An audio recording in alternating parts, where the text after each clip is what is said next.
আজকে থেকে 2 দিন আগে মাইলস্টোন কলেজে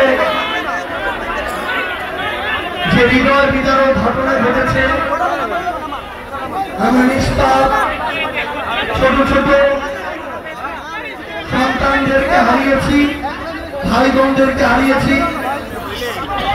তাদের জন্য আমাদের অন্তরের অন্তঃস্থল থেকে দোয়া, যারা আমাদেরকে ছেড়ে এই পৃথিবী থেকে চলে গিয়েছেন, আল্লাহ যেন তাদেরকে জান্নাত নসিব করেন। যারা এখন হাসপাতালে ওই দগ্ধ শরীর নিয়ে ব্যথায় কাতরাচ্ছেন, আল্লাহ যেন তাদেরকে দ্রুত সুস্থ করে দেন। তাদের যে ব্যথা, সেই ব্যথাকে প্রশমিত করে দেন।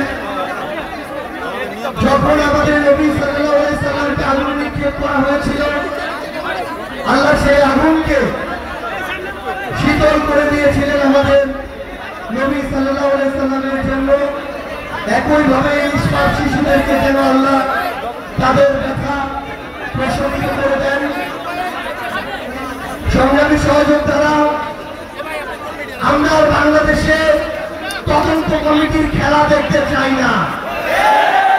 আমরা দেখতে চাই এই অভ্যুত্থান পরবর্তী বাংলাদেশে এই তদন্ত কমিটিগুলো প্রত্যেকটা ঘটনার পিছনে কোন ব্যক্তিগুলো দায়ী, কোন সিস্টেম দায়ী, কোন প্রতিষ্ঠানগুলো দায়ী, সেগুলো খুঁজে বের করে তদন্ত সাপেক্ষে তাদেরকে যেন শাস্তির আওতায় নিয়ে আসে।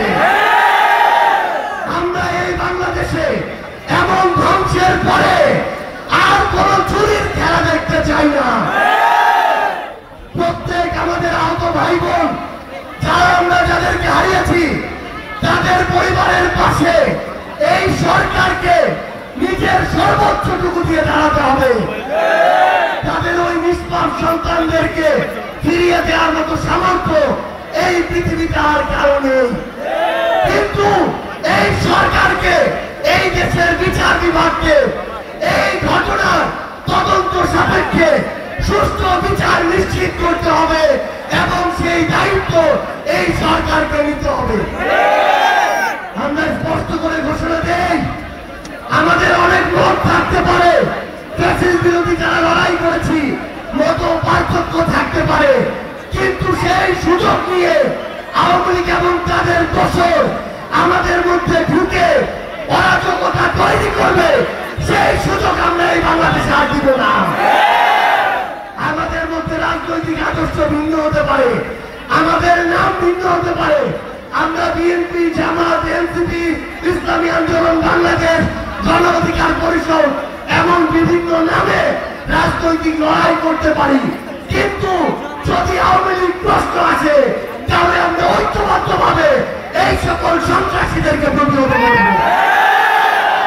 সংগ্রামী সহযোদ্ধারা, আমাদের নিজেদের মধ্যকার মত পার্থক্যে ফাটল ধরিয়ে সুযোগ নেওয়ার জন্য অনেকে বসে আছে। আমরা এই বাংলাদেশে এই সুযোগ আর কাউকে দিব না।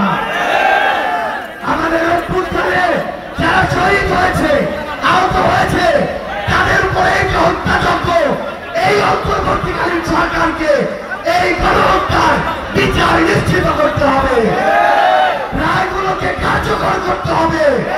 তাহলে এই অন্তর্বর্তীকালীন সরকার আমার শহীদ পরিবারের, আমার সন্তান হারানো মায়েদের, ভাই হারানো ভাইদের এই যে ব্যথা, এই যে দায়বদ্ধতা, সেটা এই বাংলাদেশে মৃত্যুর পূর্ব পর্যন্ত কোনদিন এড়িয়ে যেতে পারবে না। সংগ্রামী সহযোদ্ধারা, আমাদের লড়াই মাত্র শুরু হয়েছে। আসলেই আমাদের এই যুদ্ধ এখনো শেষ হয়নি। এই যুদ্ধ আমাদের ঐক্যবদ্ধভাবে চালিয়ে যেতে হবে।